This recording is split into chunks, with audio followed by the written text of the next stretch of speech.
Pevač Željko Bebek je u godini u kojoj proslavlja 4 decenije karijere odlučio da svoje fanove obraduje novom pesmom Prvak sveta, za koju je snimio i spot. Mislim da sam svakim korakom na nekakav način, svojim muzičkim korakom, uvijek bio negdje u vrhu. Pa sad možete to zvati prvak svijeta, a za puno ljudi, puno mojih fanova, ja sam prvak svijeta.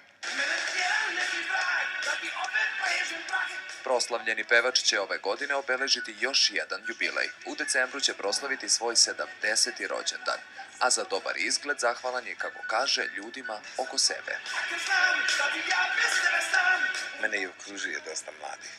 Moja žena je 34 godine mlađa od mene, imam dvoje mlade djece od 12 ili 10 godina, najmlađih mojih. I tako. To sve doprinosi jedno veliko zadovoljstvo. Autor Bebekove nove pesme je kompozitor Dušan Bačić, koji će se na festivalu u Hrvatskoj, na kojem i Željko nastupa, predstaviti sa još jednom svojom numerom, pesmom Luda kuća, koju izvodi bend Učiteljice.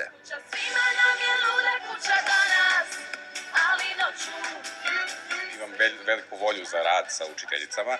Napravili smo 5 singlova u godinu dana, 5 spotova.